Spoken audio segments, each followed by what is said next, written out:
And welcome to the MatStats Show, episode 28. Today, we get to talk about realignment again. Oh, goody. On board with us today, as always, the grand poobah of wrestling, Kevin Hazard, and our resident statistician, Glenn Gormley. Two gentlemen who have spent considerable time in and around the conference we are going to be talking about today. The EIWA and the Ivy is the split. That has been the topic of discussion amongst especially the Eastern fans. And what goes along with it, the tradition, the histories, we're going to dive into that today. And speaking of tradition and history, before we get into the topic, I'm coming off a weekend back home in literally my old stomping grounds of the 757, Hampton, Virginia.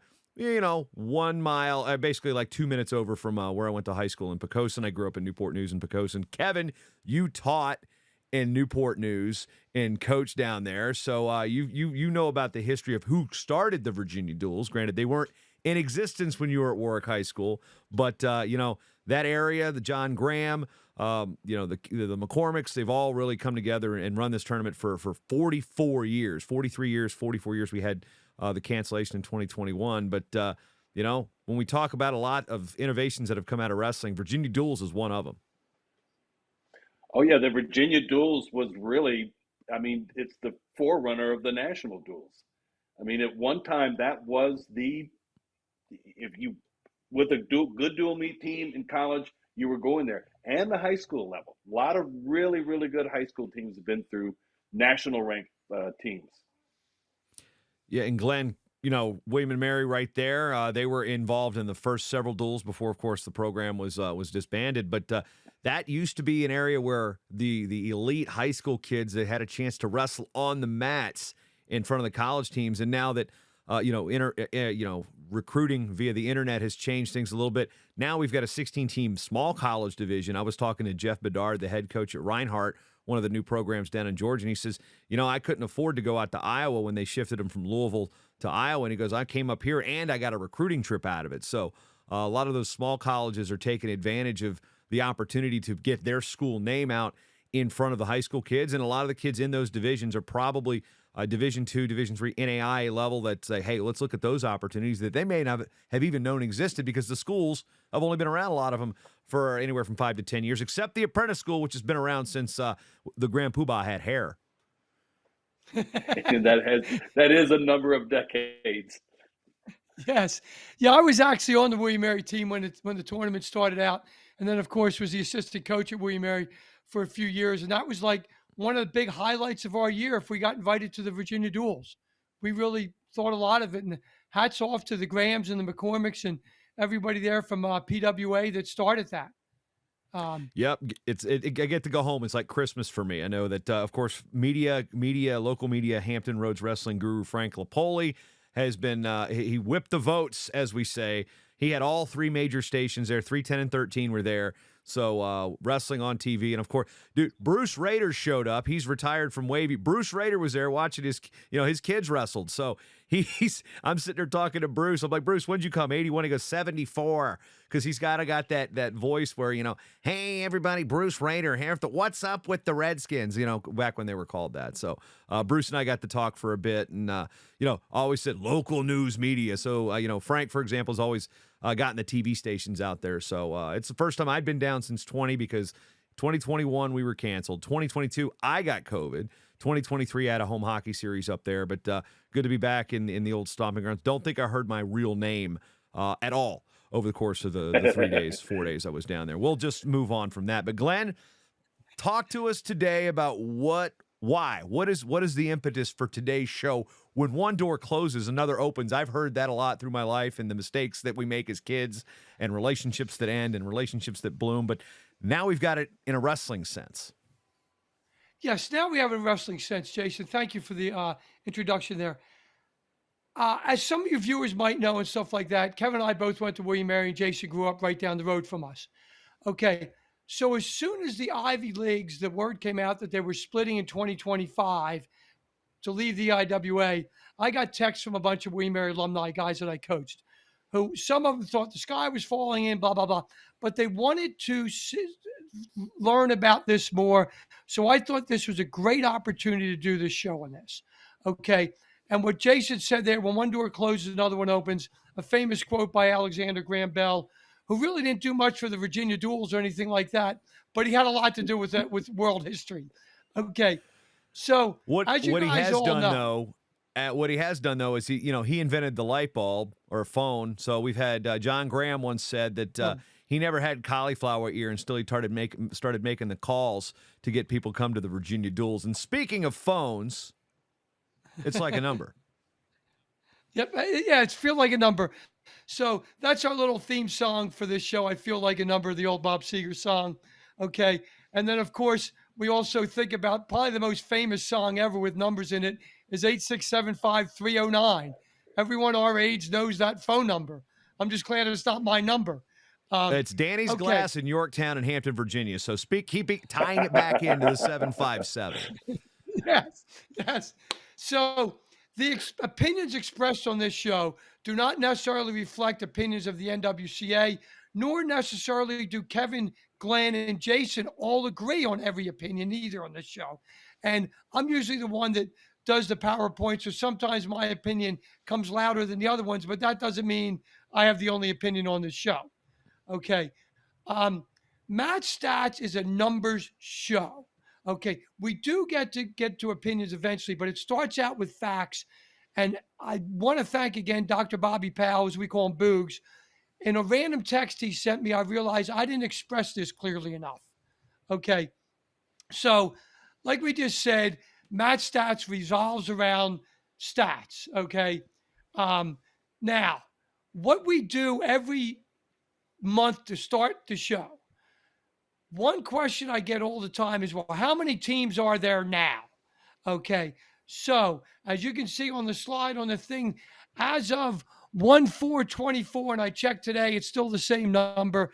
There's 502 men and women's wrestling teams in the NCAA and NAIA. And in case you're wondering, there's more Division II men's teams than ever. Okay. So, and to blow up your spot a little bit, I do believe we did have a new one added last week. Salem in West Virginia yes. is bringing back their swimming programs and adding men's wrestling. So it's another Division II school in West Virginia that's going to be on board. Place I don't believe has ever That's had the it either. 502nd. Yeah. Yeah, No, I didn't. I'll have to verify. I actually didn't look that up when I added it to the roster of ads, but we'll have to go check on that. But yeah, as we move forward, okay, that's a good huge number. As we move forward, thank you. Okay, the Ivy League is leaving the EIWAs after this season. Okay, this is huge news. Okay, I've always been a fan of the IWA. Growing up as a kid in Philly, of course, the IWA is like right up the road in Bethlehem. That was, to me, was everything. So I wanted to dig deep into this with Kevin and Jason and come up with some numbers to inform the viewers what this really means. And I try to do this as unbiasedly as possible, despite being an EIWA fan. Okay. One of the big stories, as we see on slide 10 here, is 9, is all the college sports realignments, NIL, Coach Prime, illegal scouting, all this stuff we've heard about. But this is a basic show. It's about what happens when the 6 Ivy League schools leave the Easterns. Okay. Now, the Ivy League is leaving. What ramifications does this have on us? All right. As we can see, the Ivy Leagues, the EIWA, used to have 17 members and still will this year. All right. Then 6 Ivy League teams will leave. Okay. So, where did this all start? Okay. This all started in 1905. It was teams that are currently Ivy Leagues. The Ivy Leagues didn't exist in 1905. They go back, they're not even quite as old as Kevin Hazard, the Ivy League. They're only 1954. Okay. So there were 4 schools that started this. They were Ivy League, what we now know as Ivy League schools. Okay. And then it grew into different schools, mainly, of course, in the Eastern area. Now, how many different schools have there been in the Eastern history? Well, of course, having the all-time data compiler in the history of their sport, Jason Bryant. I can ask him any question and he'll get it to me right away. And as you can see, okay, there have been 33 different schools in the EIWA. Okay. I still got my William Mary attire on today, and I'm bummed out that we don't have a team and we're not in Easterns. Okay. There's I did decide to 17 wear. I current wore teams. Princeton today. Burn the boats, so burn the ships. So I did wear Princeton in regards to the topic today, and I thought about it. Do I? And I'm I trying got to a think. Princeton, I've had a shirt from all of them Princeton at some flag point. flying back here. Yeah. Well, got a it's Princeton orange, flag so flying back there. makes sense for And you a 'cause it's daddy of them orange. all hat on. Yeah. Yep. Yeah. Matches Well, your yeah, Princeton. I'm like your Princeton 'cause orange of motif. Yeah. my ensemble. Yes. Okay. Now, a quick point of the 17 current EIWA teams, only one has a women's team. That's, of course, Sacred Heart. Of the all time 33 EIWA teams, only 2 have ever had a team. Sacred Heart, as we mentioned, and East Stroudsburg has a women's team. All right. Now, okay, Stroudsburg is no longer in the Easterns. They dropped to Division II is the reason they left. And Sacred Heart, of course, is still in it. We will see them in March when we go up there. And, of course, one of William Mary's greats, Terry Chaney, is getting inducted to the EIWA Hall of Fame. Now, the EIWA, sometimes we think things haven't changed, but how consistent has the EIWA been? And here's what I like to tell my William and Mary teammates, kids I coach, all my fellow alumni, Kevin Hazard included. When I was coaching at the EIWA, that was a long, long time ago in the 80s. There's only 4 teams in that EIWA left in the EIWA after the Ivies leave. Lehigh, F&M, and the 2 academies. That's a little mind-boggling, guys. Mm-hmm. That's a lot. So what we have on the slide on well, the it's actually screen, not a lot. It's mind-boggling. It's a lot mind-boggling, but a lot. What we've got left is it's actually not a lot in terms of we've had a lot of changes, not a lot of the similarities with teams after this. Correct. Now, as you can see on the screen here, the EIWA after this March, okay, those will be the 11 teams remaining. And it also has on that slide whether they're private or public and the main conference they're in. Now, of course, F&M is a Division III team, so they're not in a Division I conference for anything but wrestling. Okay. You can see there that there's a big Patriot representation there. There's 5 Patriot schools there. Okay. We'll get back to that in a little bit. Okay. Now, the next thing, of course, is the other 6 schools that are leaving, the Ivy Leagues. They're all Ivy Leagues. And you can see on that slide, both Yale and Dartmouth do not have teams now because they dropped, but at one time they were in the Ivies.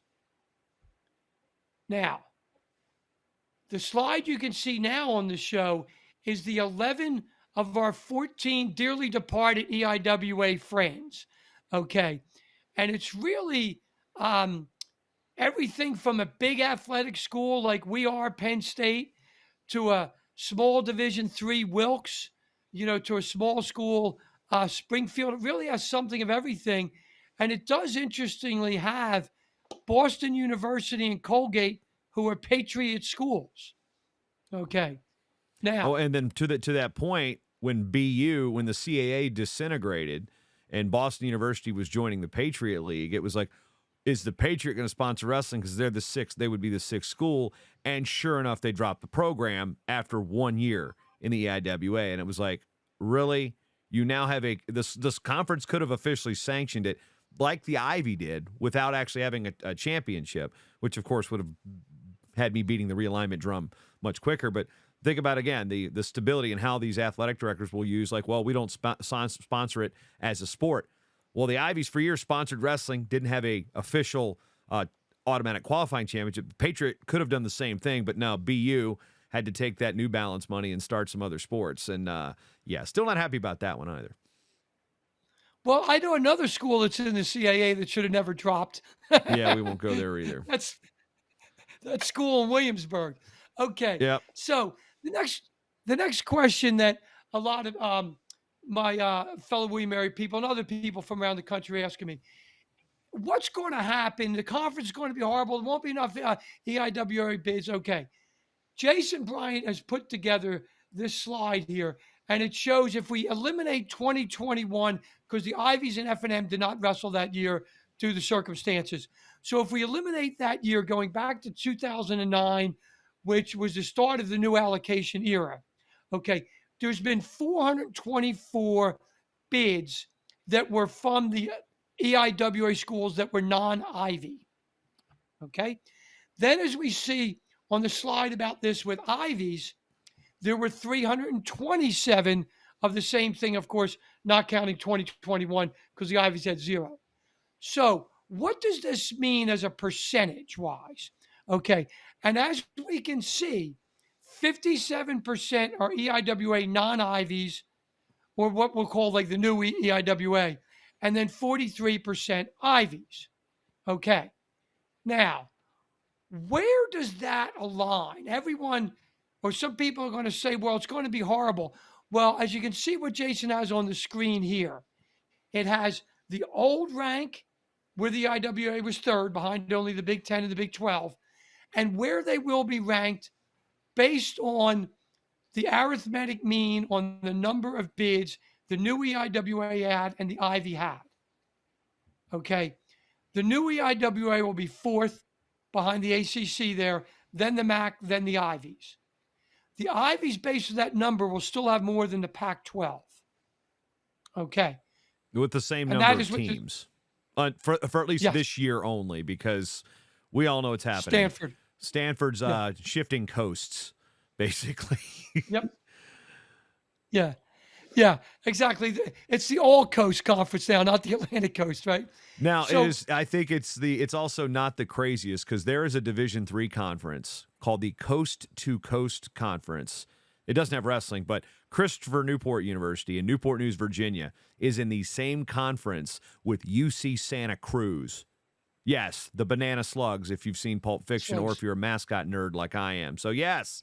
California and Virginia can be in the same conference. Oh, wait, it's already happened in Division III, which is where really it doesn't happen. You don't really see that type of geographic spans in Division III, but that is the outlier. Yeah.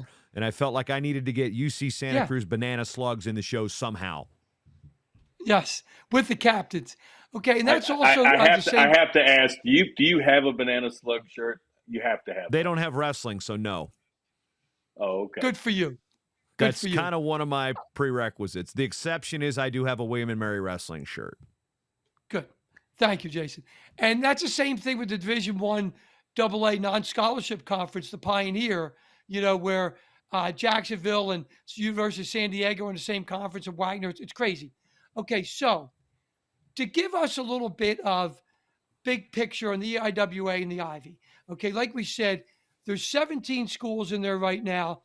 14 are private. Only one's a state school, Binghamton, and then, of course, the 2 federal schools, Army and Navy.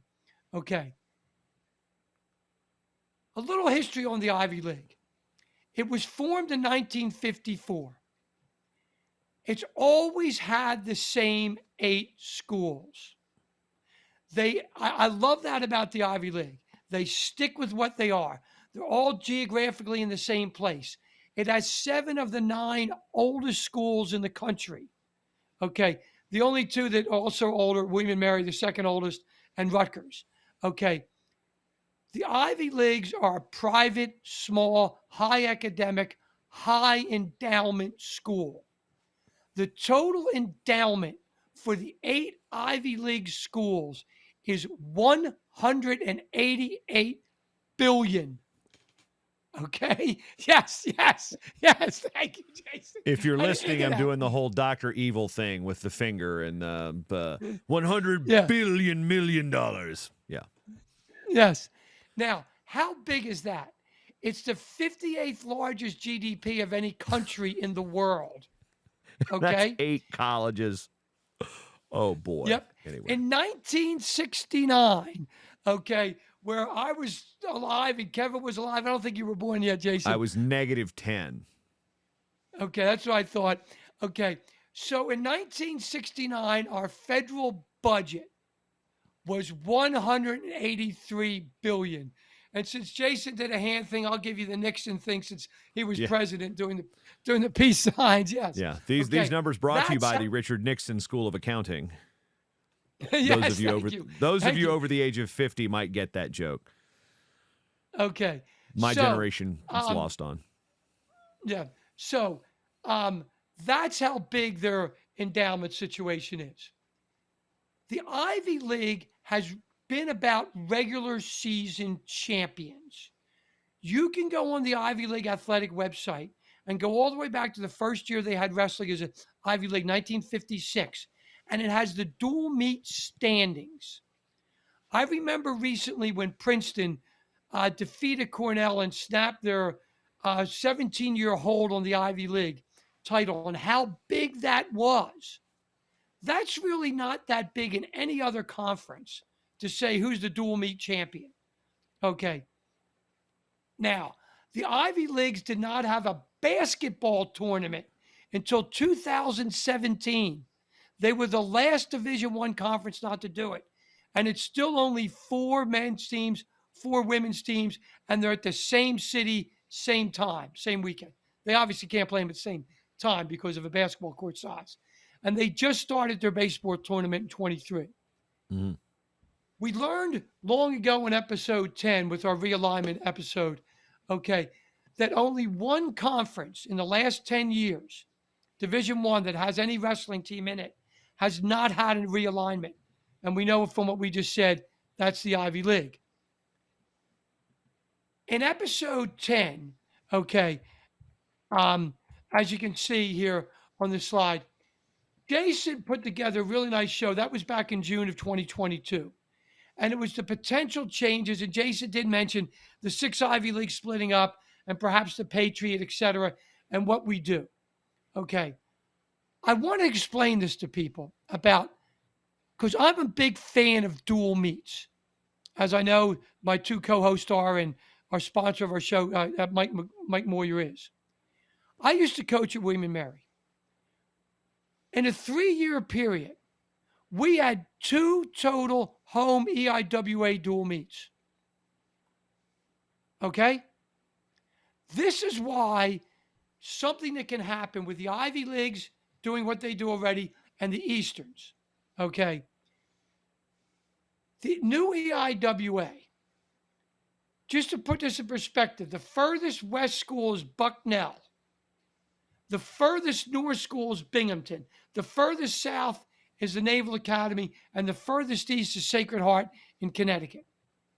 The furthest road trip would be Binghamton to Navy, 296 miles.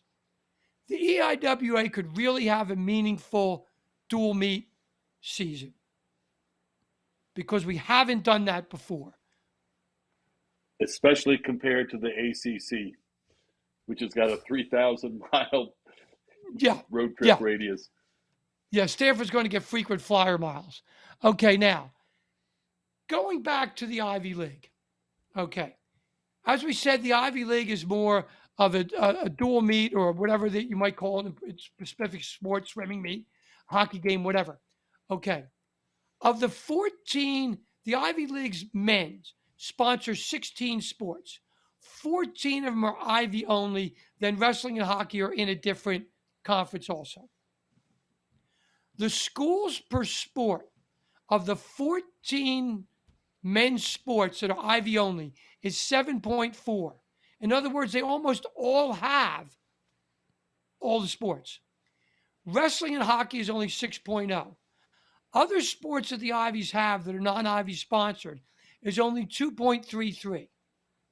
So what we're learning there by these numbers is if it's an Ivy only and an Ivy sponsored, we are more likely to have more Ivy League teams. Just so you know, there's 16 sports, like we just said, sponsored by men and 17 by women. Okay?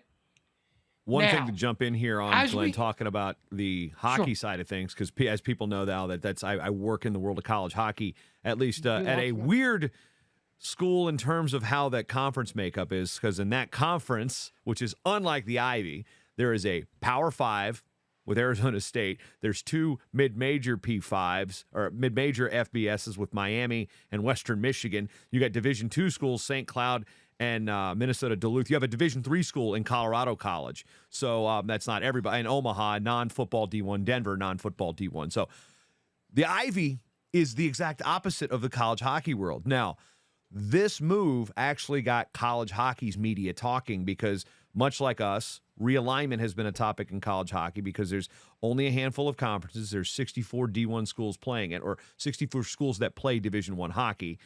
For example, because you've got the Clarksons, the St. Lawrences that are Division III schools, the RITs that are playing up because there is no Division II.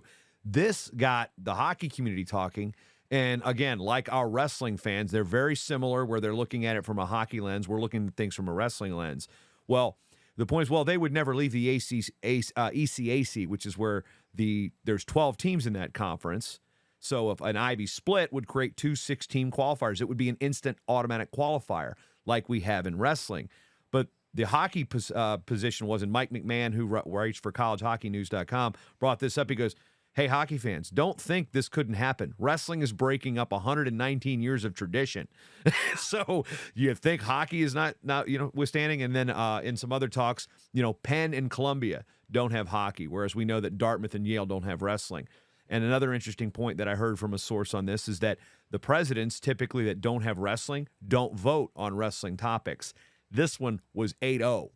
So you have presidents from schools that don't have wrestling voting on a wrestling move, which is like, to your point, Glenn, it's like, is this the potential? Because wrestling is a lot cheaper to start. I know that there's a number at one of the 2 Ivy League schools saying $85 million to start men's and women's ice hockey, and you can probably figure out what school that is by process of elimination. So a lot cheaper to start a wrestling program, so we may have a leg up on men's and women's ice hockey at those schools that don't have it. But this is something that the ice hockey community is watching very closely to see what's going to happen, because does that leave them as the only sport as the outlier? So the alignment of schools has 2 sports really looking at what wrestling did here. Obviously, us in wrestling, and then men's and women's ice hockey are looking at it very closely too. So that was an interesting side note, having that world that covering, or not really covering, but being involved in the college hockey world now, that they were talking about us, going, what's this going to mean for us? We're so used to that because of the football and basketball alignment changing. Oh, what's this mean for us? Now there's another sport that looked at us and be like, wait a minute, wrestling did it. Could this be good for us? And we have the same type of conversations in wrestling. Like, well, how are we going to qualify? This is 2-week conferences. We never do it. Guess what? It's moving, and we'll see what happens. I'm not sure how hockey would move on this, but wrestling definitely doing it does create them as the last outlier. Yeah, thank you for that, Jason. And as Jason just said, of course, Dartmouth and Yale are the last 2 teams in the Ivy League without wrestling. Okay, now, Dartmouth and Yale both were in the EIWA. You can see there on the screen when they were in it. Yale has a $42 billion endowment by themselves, and Dartmouth has an $8 billion. They can afford it. And in 1903, Yale and Columbia had the first ever dual meet in college wrestling. Okay, so Yale has some history of the sport. You also have Ivy Leagues fighting over who is the oldest program in the country, because Penn wants to claim that, as does Columbia. So always fun for the old Ivy infighting rivalry. Yes. Okay.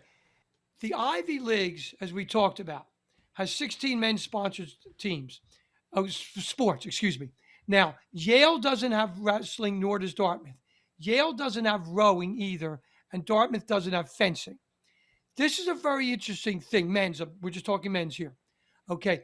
The men's rowing is not affiliated with the NCAA. The de facto national championship in Division I's rowing is the Intercollegiate Rowing Association. So if you look at it that way, it would be more likely for Yale to start a men's wrestling team than a men's rowing team. And of course, one costs a heck of a lot more money than the other. Rowing's a lot more expensive. So with the split off going here, there is a chance that Dartmouth and Yale could start a team more likely than if they didn't split off. All right. With the sports, NCAA sports now, wrestling has 285 total in all three divisions. Rowing has 57, fencing has 34. That means there's 5 times as many wrestling teams as rowing teams and almost 8.5 times as many wrestling as fencing teams. So, if you're an administrator at Yale or Dartmouth, you're more likely to start wrestling because of that than the other sports. The Ivy Leagues, and of course all the EIWA schools, are Division I schools. We learned previously in the show that only 4% of all the new teams this century are Division I teams. Well, here's a chance, guys. The women's sports teams in the Ivy, which have 0, and the rest of the EIWA, which only has 1, Sacred Heart, to actually grow some of these schools and have more women doing this. Okay? Now, Malcolm Forbes once said, "The purpose of education is to replace an empty mind with an open one." We're trying to provide the viewers ammunition, putting more arrows in their quiver to go and argue the case to start these women's teams or other teams there. Are you listening, Colgate and other Patriot schools, Lafayette? Okay, that might Lafayette is not too far from Lehigh, and they played a football game more than any other 2 schools have ever played a game. So it'd be a great rivalry. Okay. Now, let's talk a little bit about women's rowing and women's wrestling here. How many high school women's rowers do we have? Okay. I've talked in the past to the people in the Lehigh alumni and stuff like that. And Lehigh University, some administrators believe that there's not enough women's wrestlers in high school. We know there's 50,000 plus women's high school wrestlers. Okay. How many women's high school rowers are there? According to the National Federation of High School, there's only 1,455. In Junior Rowing News, Caleb Chesa, if I'm pronouncing the name correctly, wrote, "Unfortunately, there is no vast study that provides an exact number of individual high school or collegiate rowers." Okay? So any administrator that says we have a women's rowing team or another women's wrestling team because there's more women's high school rowers is making it up. Okay? And if anything, it's quite the opposite because we know how many we have. Okay. Now, as we can see, okay, here is there are 6,700 women's rowing athletes in the NCAA, 146 teams across all divisions. Wrestling women's only has 97 announced. And I got this approximate athlete number based on the athletes per team and the announced teams. So as you can see, all right, there are a heck of a lot more women's rowers than women's wrestling, yet in college. Yet there are a lot more high school women's wrestlers. So with the Ivy League splitting off and the EIWA splitting off, we can see there are 9 women's rowing teams in the Patriot League. 9. How many women's wrestling teams? 0. Okay. This now perhaps could make it easier for the 11 remaining members of the EIWA to concentrate and get a women's EIWA. That, I think, could help in a lot of ways. Okay? The EIWA should not be afraid of change. The great philosopher Heraclitus famously said around 500 BC, change is the only constant in life. The EIWA is a great example of this. 2025 will be the 31st change in the number of EIWA teams. That means there's been a change every 3.9 years. Okay.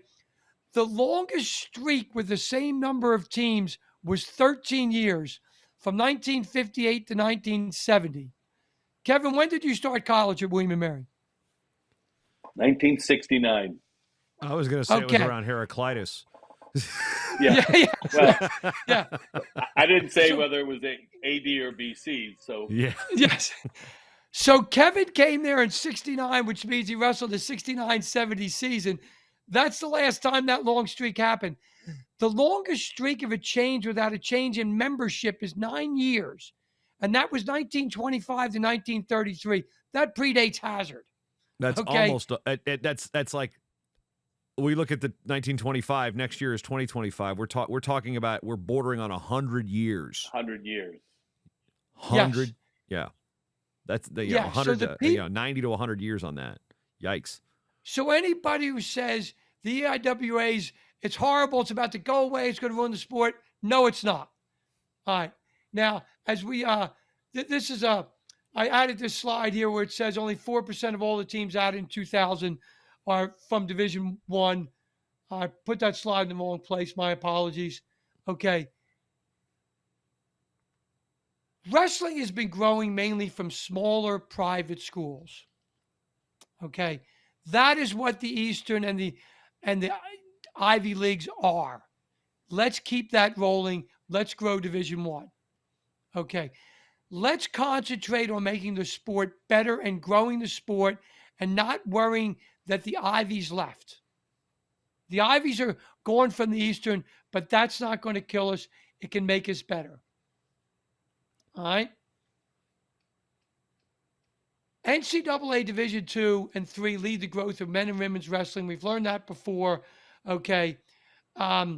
So let's concentrate on doing what we can do and get female equivalents here and other small schools to start this now that this has happened.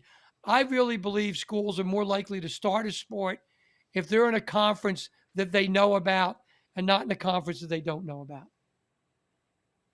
All right. So my final thing here is, okay, Ivy League boomers, start a women's team. All right. Now, with that being said, I've dominated this conversation. I want to let Jason and Kevin take over here. All right, I want to go back to the qualification numbers because that seems to be where most people are focusing on, and we touched on it a little bit, but I want to look at the comparison. So what ifs? So back in my wrestling realignment episode, I was preaching about the potential bids that the Mountain Pacific Sports Federation could have if those teams were in a qualifier, taking into consideration that if there was no auto bid for that particular league or no qualifying bid, they would get the auto bid. So in that case, last year, I don't have it up on screen for you, but I will explain it. So last year, if you split out Ivy and EIWA, the EIWA would have had 24 pre-allocations to the tournament, with only 149 being the weight class that needed the auto bid, meaning they didn't qualify anybody to get that auto allocation, that pre-allocation. The Ivy League would have only had 184 pounds. So we're looking at 24 pre-allocations for the EIWA, 23 for the Ivy. Now, when you look at the at-large bids, the EIWA got a total of 9, 5 of them going to the Ivy League, 4 of them going to the EIWA. So each conference, if they were in existence last year, would have gotten 28 bids. So we can go back and look at the slide to see where that ranks. Well, remember, you're ranking low, but you're also like, well, there's not that many conferences to begin with. So if you're not the Big 10 or Big 12, you're not unseating them at 1 or 2 ain't going to happen anytime soon, especially with how strong the Big 10 is. So looking at it, it's not going to create 2 bad conferences. It's going to create 2 conferences of fairly like-funded institutions, with the exception, I do feel like, the bottom half of the EIWA in terms of where they place in the tournament don't necessarily fit sometimes, because the EIWA, we talk about the tradition. Oh, it's the Ivies, the tradition. Well, lately, the additions to the EIWA, we had a slide on this earlier, is when, Bucknell brought wrestling back. They fit into that mold. Patriot League were in the EIWA previously, but then it's been the dissolution of the CAA and the East region, whereas, Sacred Heart was in the East region trying to qualify. When that broke up, Gardner Webb and such went down to the Southern Conference. So the additions to the EIWA haven't all been because of it fits into the Patriot League or Ivy League schools, because a lot of ways, Drexel likes to align itself with the Ivies. It's a good thing for recruiting. So yeah, our education is here with the Ivies. Binghamton's a fantastic school, the service academies, of course. But then when we get into the Sacred Heart's still trying to establish itself as a place for academic and athletic success. And of course, they have large rosters. They're trying to bring people in. So we've got some of the schools like you didn't kind of really fit. You were just left over and we took you. And that's not to be, I'm not trying to disparage those schools, but that's where the additions to the EIWA have come from, not because they check all the I don't want to say this in a snooty way, but they don't punch the snooty Ivy box. So, I mean, like Long Island University and Hofstra, they should be in a conference together, but did they need to be in a conference with like the service academies and the Ivies? They exist in different spaces, and they have different type of admission situations. They have different type of funding. One's scholarship, one's non-scholarship, but also scholarship doesn't necessarily mean they're lowly funded. So looking at the resources. Another thing is looking at the Ivies is like, oh, it's just Cornell and everybody else. No, you can look at the numbers and all those bids. Yeah, Cornell's not qualifying all 10 and then the other 5 fighting over the remaining, 20 bids. But also, I brought this up on the previous show, is like, if you are you're Brown trying to rebuild with Jordan Lean, how are you going to get your guys to nationals? Is it a like-funded situation where you've got, okay, we know we win the conference, you have 1, maybe 2 matches to get through, punch that one upset, versus trying to win 4 or 5 against schools that are all over the board. And then you've got, the F&Ms, the Sacred Hearts, the Long Islands scratching to get 1 through. So I think, this isn't about like, oh, everybody gets a medal. This is like, well, this is where these schools need to be aligned, because equitable access to the championships is something I've been preaching for a while, and it's something the NCAA likes, and it's something these schools like. They want to be aligned with peer institutions, and sometimes there are schools in the EIWA that they're not aligned with each other all the places. There are groups that are, and that's why I also advocated for the Patriot doing it. But to that point, we didn't even touch on this about why there's no Patriot League. There are rules that are different between the Patriot and the EIWA. For example, redshirting. You can't just redshirt at a Patriot League school. In some cases, you have to be in the right academic program that is like a 5-year program. This is why you've seen Bucknell, for example, have so many of their guys with the extra year transfer out because, okay, well, I don't have the extra year to use. I may have had a medical hardship, but my program was only a 4-year program. There's no grad degree program there. Whereas the Ivies, we know, don't have graduate students allowed to compete. I think there was a waiver for the extra year and whatnot, but you get 8 semesters in the Ivy. That's why none of the Harvard guys that are back, they wrestled the first semester. They had that semester. But you've got situations where you can redshirt in a Patriot if it's a hardship. But it's not like, okay, can we use it? Not all schools are on the same ground with their other sports. So I know that Lehigh uses the red shirts quite frequently, whereas if they're in the Patriot, they may not be as available to do that with their athletes. So there is the pushback I know from some schools about why the Patriot isn't going ahead with this, because there is a little bit more pushback, I believe, from what I've heard and talked with coaches at these respective schools and administrators within the league about there's why the Patriot isn't so quick to jump and create one either. So when that happens, then we might have to talk about the IWA going away. But right now, it doesn't seem like the Patriot schools are really aligned with saying, let's do this for the Patriot League. So that is my little nugget of things to consider. I was thinking about just the Ivy League it said, and Gorham said it pretty well. I think going back to just being an 8-team conference for all sports, I think and who knows why Yale and whoever the other, I can't remember, Dartmouth dropped, but maybe they come back. Maybe this is a good way for them to come back in. I mean, they have the endowment to do it, and the Ivies have always been strong in sports. Look at them; they're back in the 1800s. They've always been part of the Ivy League. Is sound body, sound mind, and so they really push sports, and maybe it's a chance to get it back. And the another reason that might be make it more easy to do. When they both dropped, there was really no women's wrestling. And if they could bring it back with two sports, that might make it more palatable. So I think it's, again, this is a split, but I don't know that it's a bad thing. I don't think it's a bad thing for our sport at all. I think we have two conferences that are going to survive on their own. It's not like we're leaving two teams kind of dangling in the wind like we have in one of the other conferences that just did some rejiggering of the membership. Mm-hmm.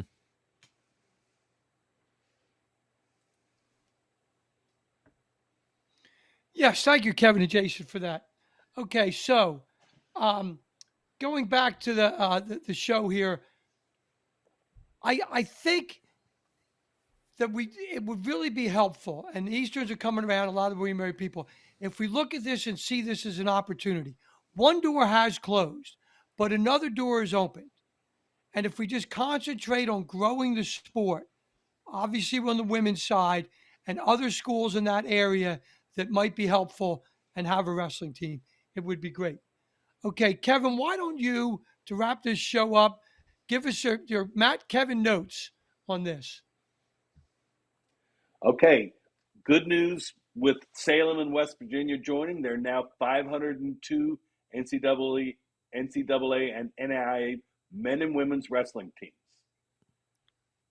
Kind of, disturbing to some news. The Ivies are leaving the EIWA as of next season. Number 3, in 1905, the EIWA became the first collegiate wrestling conference. It started with 4 Ivy League schools, Columbia, Penn, Princeton, and Yale.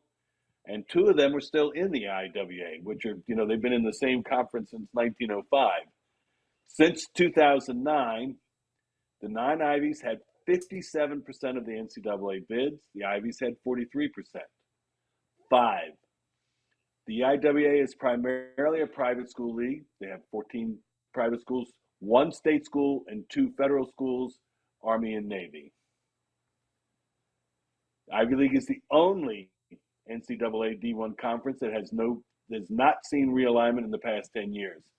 The Ivy has been consistent since its inception in 1954, and as we learned today, I am older than the Ivy League. 7, starting in the 2024-25 season, the 11 EIWA schools will be set up nicely for dual meets, with the longest distance between them at 296, and contrast that with the ACC with a 3,000-mile distance between some of the schools. Hopefully, number 8, Yale and Dartmouth will reconsider wrestling as a men's varsity sport with the move to the traditional Ivy League. Number 9, D1 wrestling, men and women's combined, count for only 4% of NCAA and NAIA wrestling this century. Here is an opportunity to increase that percentage. 10, both new qualifying conferences are fertile grounds for growth going forward for women's wrestling and men's wrestling. Thank you very much for that, Kevin. I hope this was a helpful thing for the viewers for the Ivy League splitting off after this March. And, it is what it is. One door closed. We have to open another one, guys. Okay. Now, next month in February, we are going to have a show and inform the viewers on the number of matches the top male wrestlers have wrestled in their seasons, the NCAA seasons, through the years. We will investigate if these numbers have changed, what it means, and how it compares to other sports. Okay, just so everybody knows, the reason this show will just be about men is because we're going to go back 50 years and there weren't women's wrestling back then.